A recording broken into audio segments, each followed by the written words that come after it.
Good day, everyone, and welcome to the first in our IAEM certification webinar series for 2019. This is the third year we presented this series. My name is Hugh Daniels. I am one of the Certification Commission commissioners. So I'm one of those people that reviews your applications when you do your final submissions. Quick little background, I'm the former emergency manager for Park City, Utah, recently retired, but still have a consulting company in the emergency management field. I've been on the commission for 4 years, and I also serve as the IAEM USA treasurer. And helping today with me is Deb, and I'll let Deb introduce herself real quickly, and we'll get started. Sure, thank you. My name is Deb Paskey, and I much more recent to the Certification Commission, but I'm also a commissioner, the reviews packets. And I currently am an emergency manager for Mayo Clinic. Previously, I was a county emergency manager.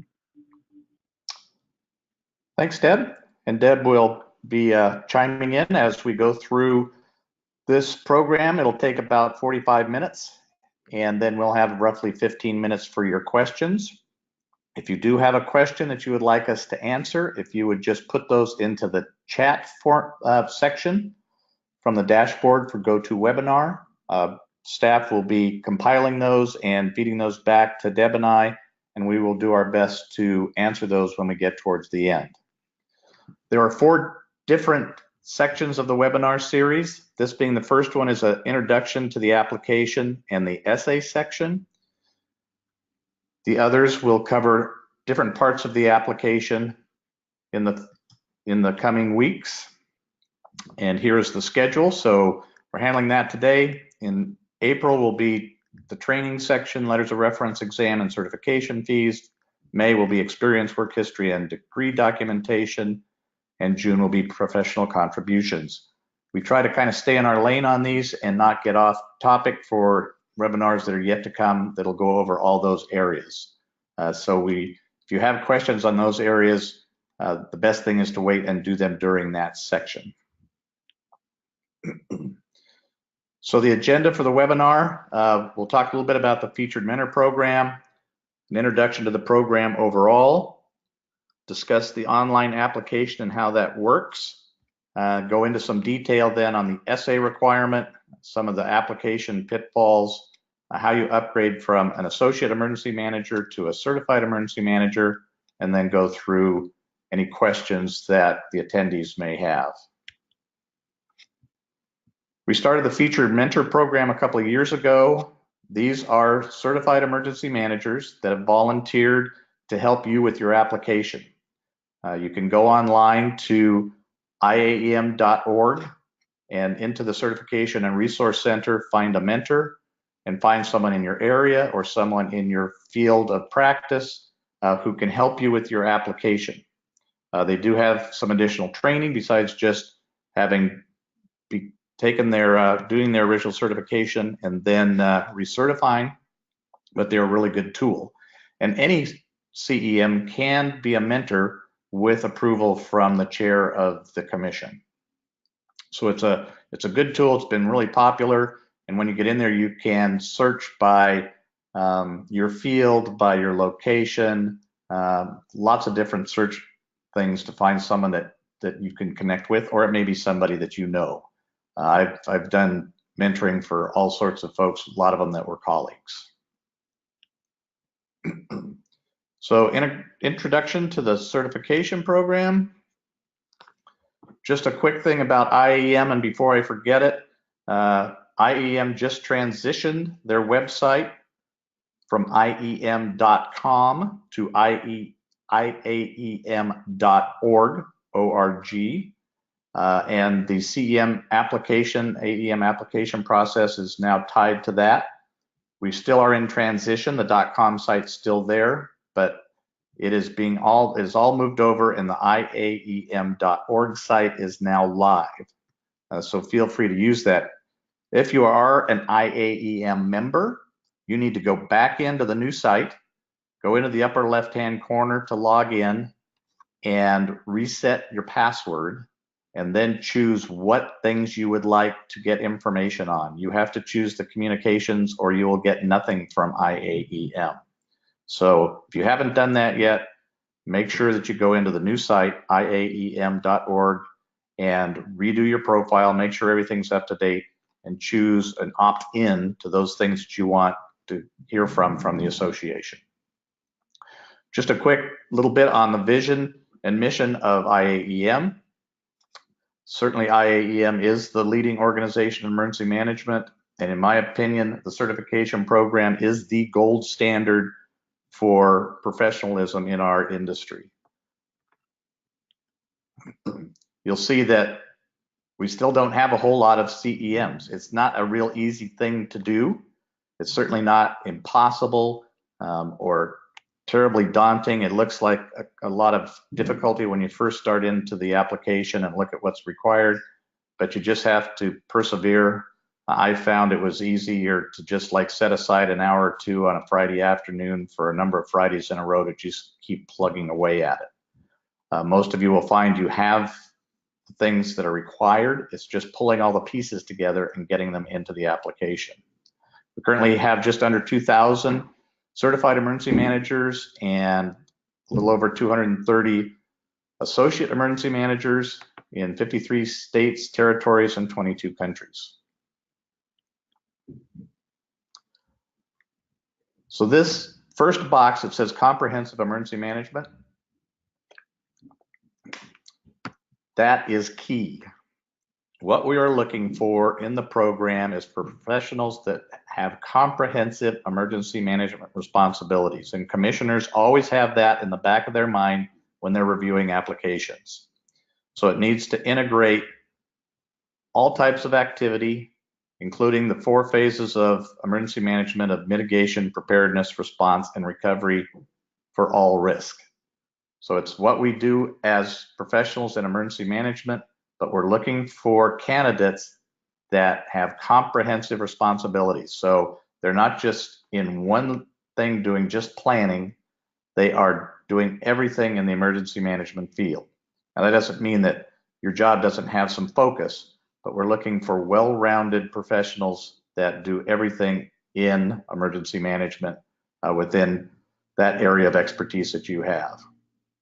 We're looking to elevate the visibility of emergency managers, encourage professional development, and make sure that there's minimal knowledge, skills, and abilities. We are seeing more and more job applications require either an AEM, CEM, or that it's required within a certain period of time. And I think you'll see that continue to increase as time goes along. So certification requirements. You'll see the middle box, the associate emergency manager requires the essay, which we're going to talk about today. It requires 100 hours of emergency management training, 100 hours of general management training, letters of reference, and taking the multiple choice examination. In addition to that, to be a certified emergency manager, you have to have 6 professional contributions, you have to have 3 years full-time comprehensive emergency management experience, and you have to have at least a bachelor's degree of any topic. BA, BS, doesn't make any difference. Those are the key parts to meeting the certification requirements. Deb, have I missed anything?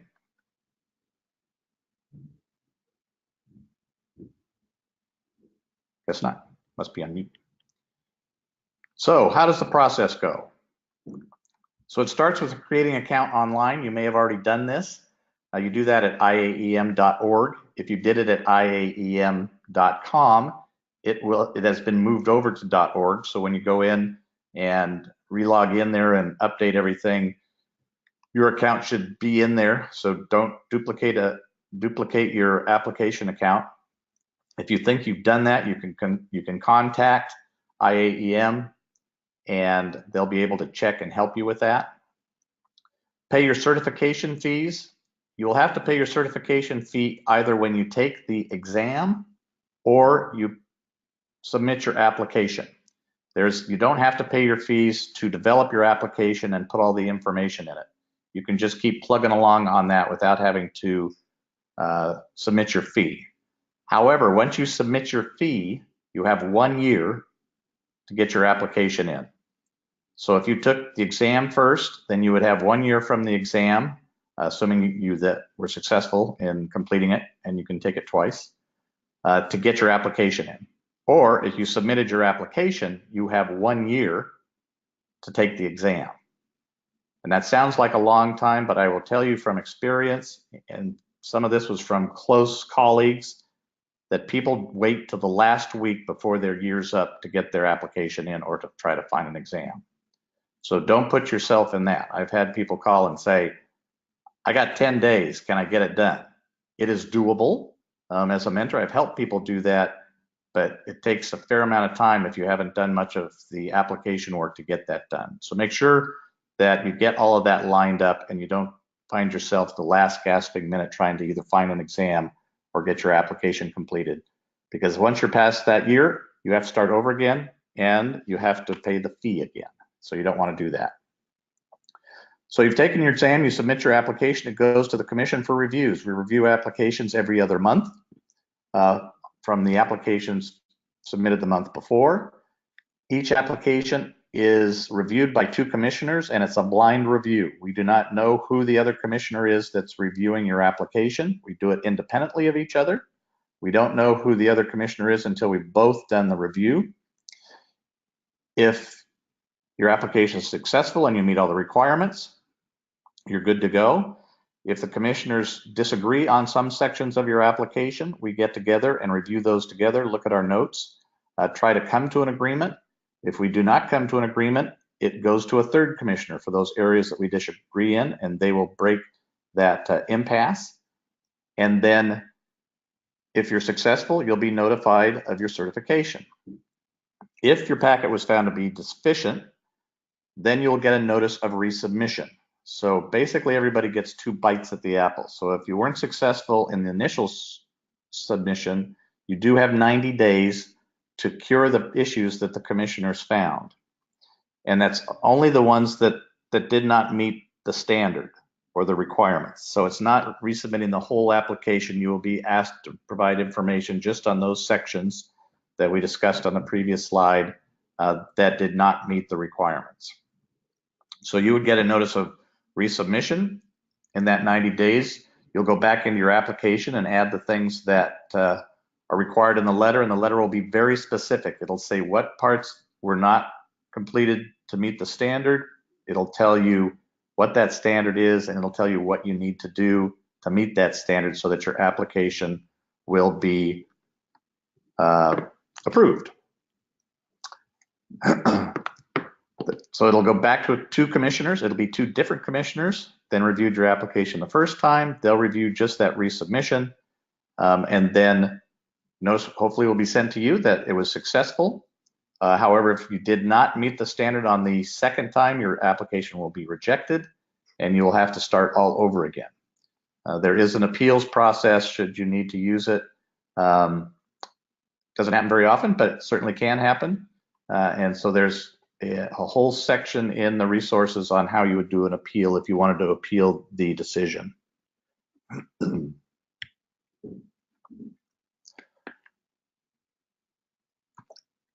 We have lots of tools and support for you.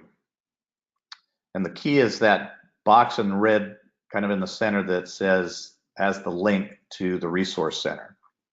The Resource Center has guidelines. It has it for your initial application, for recertifications, for upgrades from AEM to CEM, and lifetime. I didn't mention lifetime certifications. Besides AEM and CEM, there is a lifetime CEM certification for those members that have been CEMs for an extended period of time that have retired. There's an exam study guide. There's a training allocation chart, which helps you figure out how many hours have been allowed per course. Has a whole section on frequently asked questions. Every IEM bulletin has the CEM corner that has articles in it. All are really good about going through each of the sections of the application and giving you ideas of what makes them successful and what those pitfalls are. It has the section on support for mentors and questions. And there is our own email address for information on the program, which is ceminfo@iaem.com. And I'm guessing that would also work at iem.org. But I'll have staff check that for me, and I'll tell you before we end. And Deb's back. Anything else, Deb? No, I think that's good. Thank you. Great. Moving on. The application. For those of you that have gone online and started an application, this is what it looks like. In all honesty, it is daunting, but at least it's online and electronic. For those of us that have had our certification for a while, it used to be all paper, and it would fit in like a 4-inch binder that had to be shipped in, and the commissioners had to go through hundreds and hundreds of pages of paper. So we're thrilled to have the online application. Soon we'll be going to an online exam. It will also have to be proctored, but instead of a paper exam, we'll be going to an online exam later this month. So note the critical note. If you're already certified or a member or have already paid the fee, please log in using your username and password already assigned to you. So that would be the one you had on IAEM.com or the new one that you've established on IAEM.org with the switch over to the new URL. Make sure you log in with the proper credentials so that you're putting all of your information in the proper application and that it doesn't get deleted or that you're putting it into 2 different applications and they don't become complete. This is the start. We've tried to make the application as informative as possible, and some complain that it's almost too informative, that there's too many instructions and too much information. This comes from years of getting applications and trying to answer questions or issues before they happen. So bear with us, and I do implore you to please read the application and the instructions carefully. Most of your questions will be answered in the application or in the Resource Center, but you can contact a commissioner or a mentor for further help, or if there's something about the application, particularly technical issues, you can contact IAEM headquarters, either by phone or by email. So please read carefully and please follow the directions. Most of the issues candidates have with their application is that they didn't carefully read what was required and supply the documentation necessary to verify it. Besides, in the back of commissioners' heads, thinking about comprehensive emergency management, the other thing that's in there is they're looking for independent verification or validation of each item that's required on the application. It's not that we don't trust you, but it's kind of that trust but verify. We require everyone to verify what they claim. And so that's what you're putting into this application is verification of all those requirements that are throughout the application. And Chelsea just said that if you have issues accessing your account at IAM.org, please email Chelsea, CHELSEA, at IAM.com, and that is in your chat window right now. So this is the start. You add an application, you'll notice down below there's an application link, a to-do list link, a notification link. The notification link has to do with notifications you get on the success of your application. The to-do list is going to help you work your way through the application. So when it starts, it's going to give you a choice of applying for a CEM, an AEM, or lifetime. Click submit, and you're off to the races. Your to-do list is to help you get through the process and make sure you hit all the areas that are required. So for a CEM, it's all of these items. So you're going to get a check mark when you click on the application warranty and the acknowledgement. You're going to get, when you finish the cover sheet, you're going to get a check mark. When you've put in your work history, you're going to get a check mark. And you can see a couple of check marks there and others where it says it's incomplete. Those incomplete pieces are just because you haven't put information yet into the application.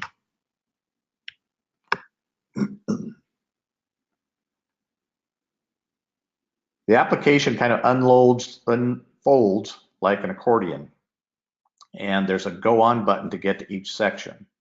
Some candidates decide that they want to start at the top and just work their way all through the bottom. Others want to skip around. You may skip around back and forth between the sections, but you may have to open a section to get to the next section.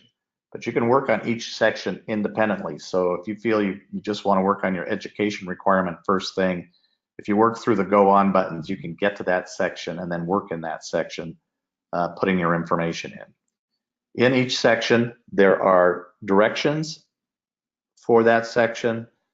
It references the requirements, and then it's going to give you a place to either write in information or upload information. So a fair amount of the application will have uploaded documents that you've scanned or have on your computer that you're going to upload and attach to your application. Make sure that we can open them. It is your responsibility to make sure that commissioners can open all the parts of your application and everything that's attached to it. Obviously, JPEGs and PDFs are the most common.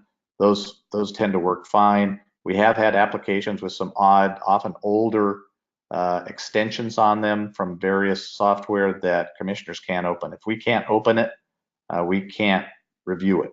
So make sure you're putting standard uploads in your application, and make sure that they're legible, that when we open them, that they're not fuzzy or out of focus, and that they're complete. I recently had an application for an essay that included track changes, all the things in the margins that the candidate was thinking about when they did it. They didn't finalize their document before sending it. Very hard to read something like that. And if you can get them right side up, that's helpful to the commissioners, though I will say we've gotten pretty good at reading things upside down and sideways. If you're an AEM candidate, some of these areas that you would go to would not have anything for you to fill in because they're not required for AEM, and it'll say that on that section. You do have the option when you're applying for a certified emergency manager to take an associate emergency manager credential if your application is found incomplete for certified. So it's those sections just for certified emergency manager, the professional contributions, the experience, and the degree. So if something was not acceptable in that area, but you had everything else acceptable, you can opt in for an associate emergency manager, and then you can always upgrade from an associate emergency manager to a certified emergency manager anytime in that 5-year initial certification period with no additional fees. You would just have to submit the additional information, and in the resource section it tells you exactly how you would do that. Save, save, save, save, save, save. There's nothing worse, and we've all done it, than to put a whole bunch of information into something and then have it be kicked out because of a timing issue, or you have your computer shut down unexpectedly, or you run out of power, or something where you didn't save it. So get in the mindset as you're going through your application. As soon as you put something in, over to the right will be the save or save and exit button. Just keep hitting that save button so that you don't have to go back in and put things in again. The essay. The essay is probably the most returned item of everything in an application. The essay basically is being in place of an interview. So it's designed to assess your knowledge and abilities of disaster and emergency management, and see if you can write. Skill in written communication, which is key to an emergency manager's job. It does provide you with a scenario. You are a new emergency manager for an organization. After reviewing existing plans, after action reports, and training records, your first task is to develop and present a written description of a specific problem and how you would solve it to enhance resiliency and provide for continuity. This is a suggested scenario. It does not have to be your scenario.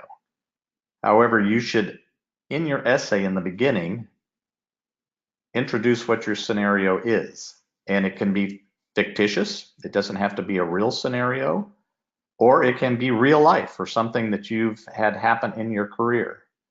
Be very careful that it's not too narrow if you're not using the suggested scenario, because that will not provide you the opportunity to provide information that's required that we're going to see in the next couple of slides. Because all those requirements have to be met for whatever scenario you choose. So many of them are the suggested scenario, doesn't have to be that way. If you look in the resource section, you'll see the entire rubric of how we review essays. Essays are given points based on the information you put in them, and I'll go over that in a little bit more in a second. And you have to meet a minimum of 18 points. We send essays back a lot. Some of it is because, well, in all honesty, a lot of it is because people didn't read the directions and read what was required to be in the essay, or didn't go back and reread their essay to make sure all those pieces and parts were hit on. So it's not a long, it's not a, you're not doing a thesis for your master's degree. Between 1,000 and 1,500 words. It does need to be 12-point typed, 1-inch margins, double spaced, and this turns out to be roughly 300 words per page. Ends up usually for most essays being anywhere from 6 to 9 pages. You don't get any benefit for doing 25 pages. We want you to look at that scenario, meet the requirements, do it in a well-written format. At the bottom of your essay, you either need to hand sign it and scan it, or you may put an electronic signature, but it needs to be in this format. So it's quotes, / your name, / quotes. And it must include, I verify that I have independently completed this essay. This is your essay, it's not a group essay. So it's your name, it can be your electronic signature, and then the date. If you don't sign them and we don't have that I verify and the electronic signature format, it's going to be automatically sent back to you for that part.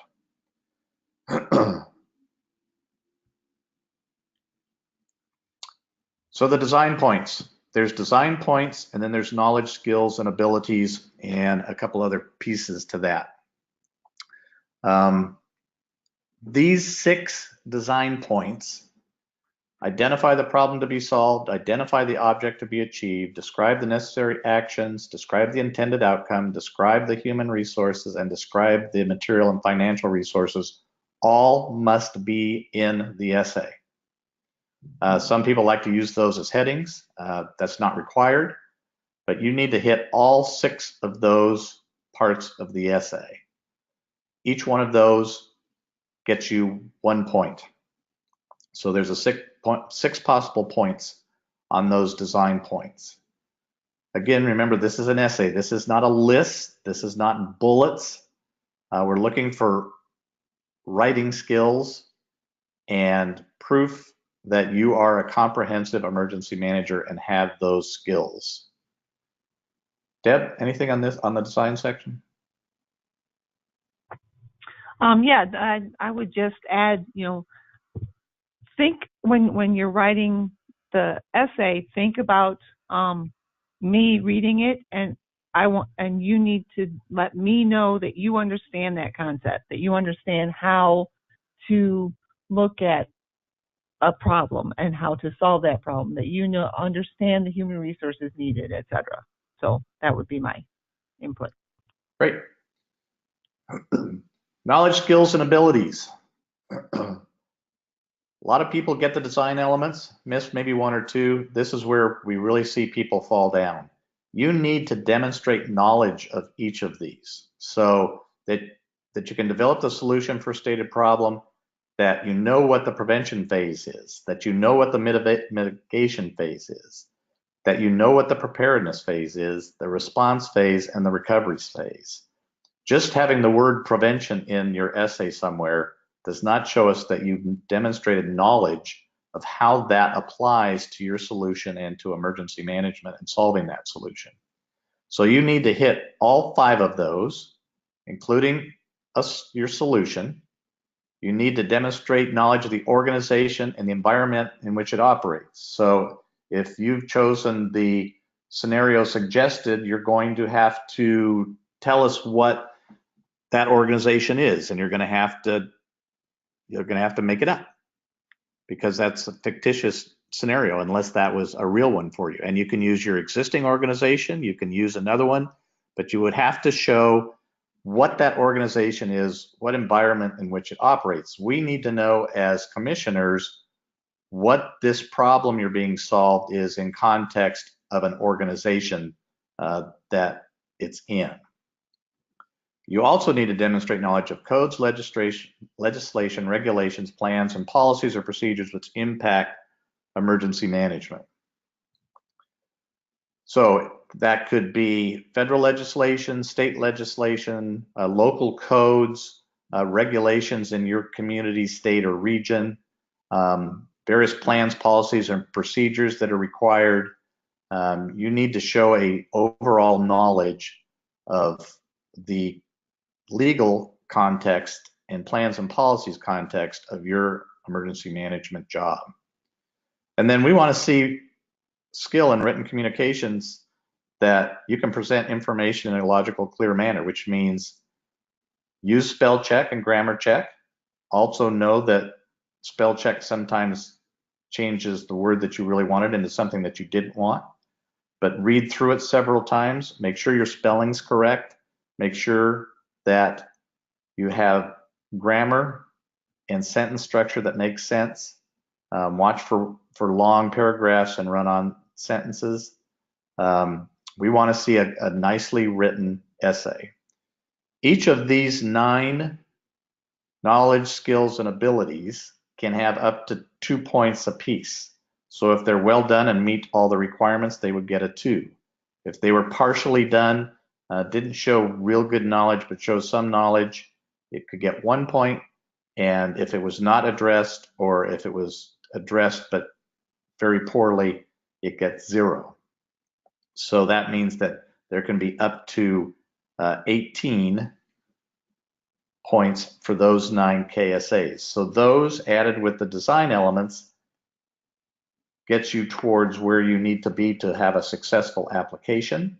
That includes a successful essay, and we're looking for all of those. Should you be unsuccessful in the resubmission letter that you get, it will specifically say what parts of the essay were missing or were inadequate, what the standard is for those, and then what is suggested that you do in resubmitting your essay for review in a second round.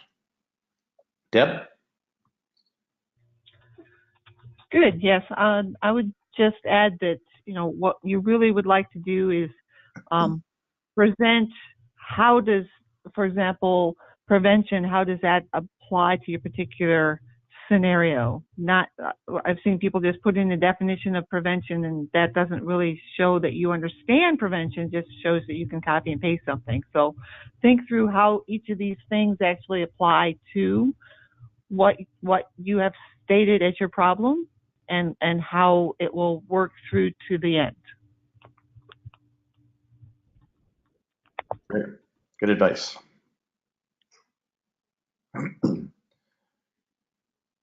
First things out of the box, if we get something that's incomplete, sloppy, out of order, and with track changes in the margins, it's not going to pass.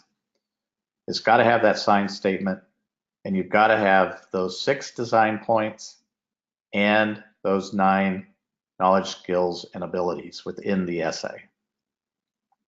And then, of course, don't forget that signature.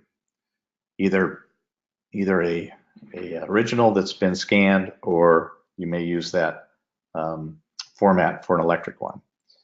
The essay evaluation criteria that I've just been talking about is in the Resource Center. You can go in there. There's also a number of articles that Daryl Spiewak has done, who's our lead trainer and has been involved in the program from the beginning. You just finished another series in the IAEM Bulletin in the CEM corner. There's really good information there if you have any questions or are looking for other ideas or are concerned about how you're putting your essay together.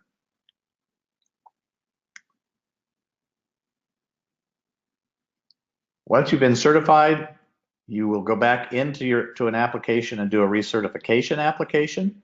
Some of you may be ready to do that. And the requirement for recertification depends on how long you've been a certified emergency manager and how many times you've come back in to recertify. So, for instance, I recertified about 4 years ago, so I was under the 5-year certification. Another year I'll be in the 10-year certification, and you'll see that what changes in that is as emergency managers are a little earlier in their career, there's requirement for more training hours and less professional contributions. But as they've gotten into their career a longer period of time and have been through lots of programs and have a good feel for their job and are really involved in the industry, there are less requirements for training and more requirements for more professional contributions. Now remember, in your initial application, you have 100 hours each of general management and emergency management and 6 professional contributions. When it comes to and a number of other requirements, when it comes to recertification, these are the only 2 hours that you must meet. Again, it's an online application. You add an application, you choose which one you're recertifying for, either AEM or CEM, and you just move through the process that way. We are going to be ending this section in the not too distant future in the next probably 5 or 10 minutes. So if you have questions that you're interested in posing to Deb and I, if you would just put those in the chat back to the organizer, then Chelsea will be pulling those together and putting them back up for Deb and I to answer them for you in the remaining time we have. So in upgrading certification, should you be an AEM or you become an AEM through your application, either because the CEM wasn't successful or you were going for an AEM in the beginning?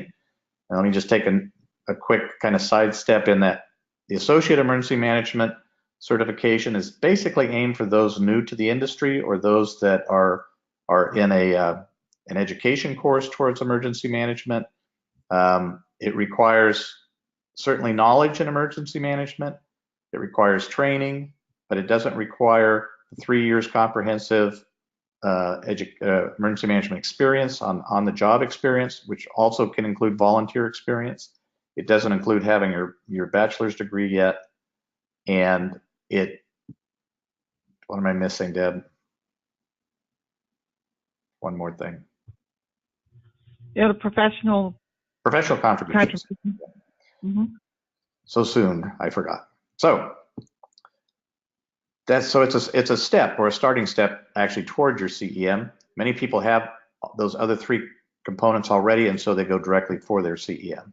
But should you have an Associate Emergency Management certificate, you may upgrade to the Certified Emergency Manager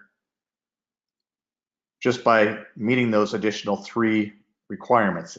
It needs to be done within 5 years from your original AEM certification date, and your CEM certification date then falls with the same date as AEM. So if you were 4 years into your AEM certification and you upgraded to CEM in another year, you would need to recertify under the CEM program.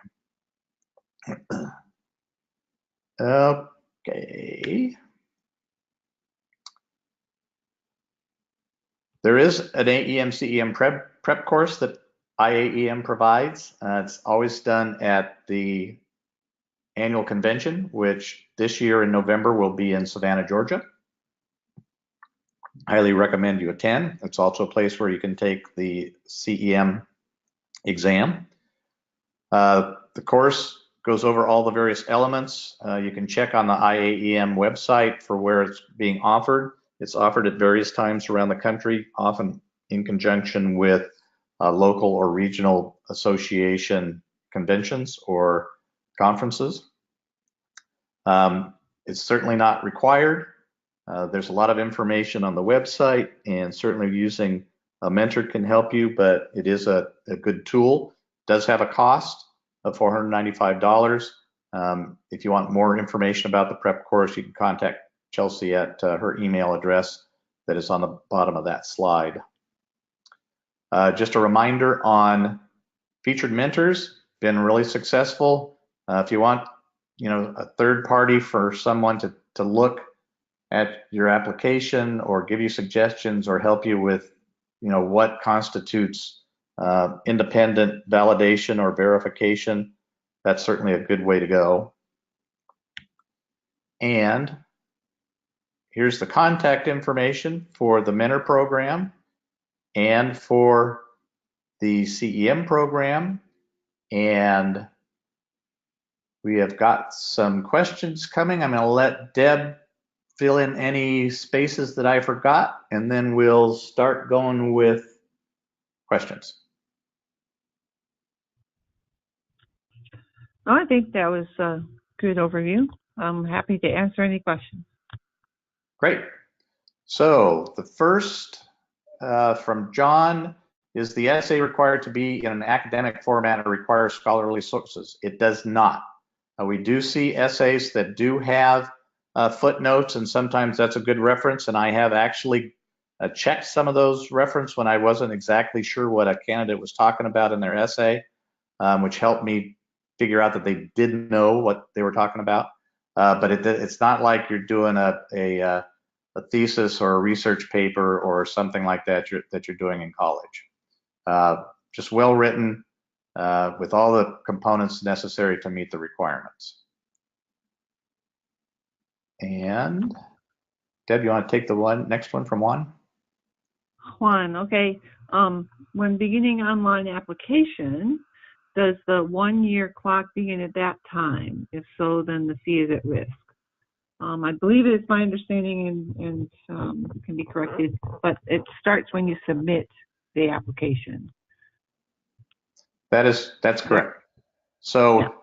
Your 1 year starts when either one, you take the exam, then you have 1 year to get your application in, or two, you've submitted your application. In other words, you've hit the submit button at the end with everything included in it. You have 1 year to get the exam taken. You can work on just your online application as long as you need to work on it until you do one of those two things. So you could open up an application today, work on it for the next 2 years, and the 1 year clock doesn't start till you take the exam or you hit submit button on your application. From Alonzo, can a mentor review my essay? Yes, they may. Can't write it for you. They can give you suggestions. Obviously, we want this to be an independent work of your own, but certainly a mentor can review the essay and say, gee, I think you need to hit this section a little more, or I don't see preparedness in this, so make sure that you weave that into the essay. But yes, remember though, that even though a mentor goes through your entire application and says, man, it looks perfect, they are not the review party. It's the commissioners that review your application, and they make the final decision on what you submitted. Mentors may ask commissioners or the commission questions as well if they're not sure if they have the answer for your question. Yeah, and this is great. This is Deb. I just want to add to that in that think of this as like a college paper. In college you can send it to you can have your friend read it and proofread it, and that's a really good idea because then they might not have any idea what you're talking about, but if it makes sense to them, then it should make sense to us commissioners who know what EM is about, or give it to another emergency manager and say, hey, does it look like I cover these topics, because they should know what the topics are. So having other people review your work before you submit it is smart and encouraged. Just make sure that they don't write it for you or rewrite it for you. Just say this didn't make sense, or you're missing some comma here or whatever. Great. You want to do the next one from Jonathan? Okay.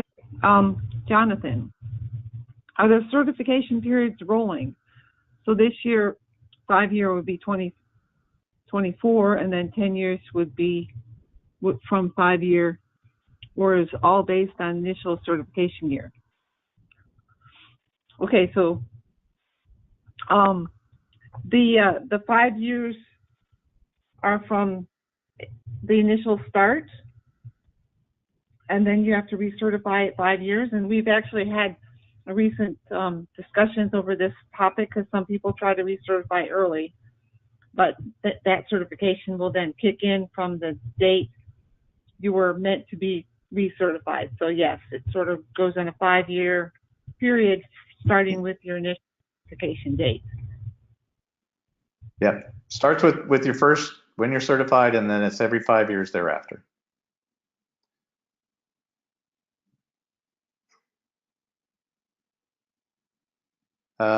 We don't have any other questions currently about the application or the essay. We still have a little bit of time. Nope, we got one, but we may have the ability to answer a couple that aren't specifically based on the application or the essay. If you pay your registration fee prior to submitting application, do you have 1 year to submit application as well? Have to write the exam within the same 1 year time period. So you submit your registration fee when you submit your application or when you take the exam. And Chelsea may correct me on this one, we'll see. But I don't believe you can prepay your fee and then submit your application later. And that is correct. So the thing that kicks in the fee is when you sign up for the exam or when you hit the submit button on your application. And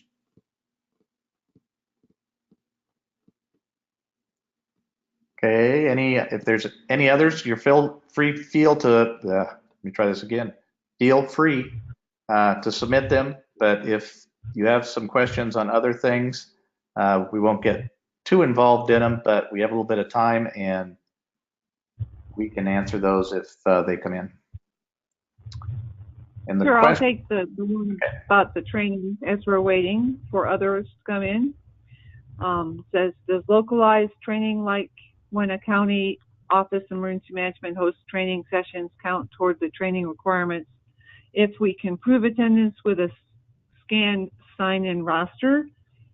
Yes, local training counts, but you have to not only prove that you were there, you also have to prove the time that you were there and what was covered. We need to make sure that the topic that was covered addresses comprehensive emergency management. Like, for example, if it's just recertifying on a particular topic that is, maybe nice but not pertinent to comprehensive emergency management, that may not count. So it's not just a sign-in roster, it's also you have to document the time that was there and give a synopsis of what was covered. Yeah, the key on that is if it's a regular FEMA course like an IS course or an L, G, or E course, those usually have certificates, and those we don't need a synopsis of what the training was or the number of hours, because usually those are on the certificate. But if it's localized training or statewide training, either a certificate of completion or a sign-in roster is fine. It needs to show the date the training was taken, because for your initial application, it's within 10 years. For your recertification application, it's within 5 years. So it needs to have a date, and it needs to have a synopsis of what it is so that we know that it's emergency management or general management. And then it needs to have, if it's not on a certificate, you need to show an agenda, or it might be included in a synopsis of how long was the course. Was it 2 hours, 3 hours, 4 hours? By the way, we count 1 day for both conferences and training as 6 hours, because rarely do you work through lunch and you often have breaks. So 6 hours for a full day course if it's not on a certificate or say it's otherwise, 3 days for a half a course. We have a question, are prep course in person or online? Currently, they are all in person. However, we are working currently on doing a online prep course. And the IEM Board of Directors has just directed the Certification Commission to move forward along with staff on looking at opportunities we have to put a prep course online, which would be a great addition to the program by having an online application, an online exam, and then an online prep course as well. So that is in the works. I don't know when that's going to happen yet, however. My guess is probably sometime in the next 6 months to a year. Last chance for questions. Deb, you want to take that one? Sure. Let's see. What qualifies as teaching contributions under professional contributions? Well, the teaching, basically you have to present a course. You have to, that one is, it gets a little tricky in proving that you've actually taught a course. Oftentimes, if you're teaching, you get paid. So, sometimes you can provide a pay slip as long as on there it indicates that you were paid for providing this particular course at this particular date. Or get whoever, to get the college or whoever asks you to teach to write a letter and sign it, indicating that you conducted this course for this many course credits and at this location at this time. So those would be the types of things that you would want to put under teaching. And it does require 3 hours of in-person yes. Yes. course teaching. Another one, not quite on the application and essay, but happy to answer it while we have a couple of minutes left. As a CERT volunteer, I am mainly engaged in the mission areas of preparedness, mitigation, and recovery. Would that be considered comprehensive emergency management? I would say generally yes. It kind of depends. I mean, you're only really missing response there, and CERT does sometimes response, and you're certainly preparing for response.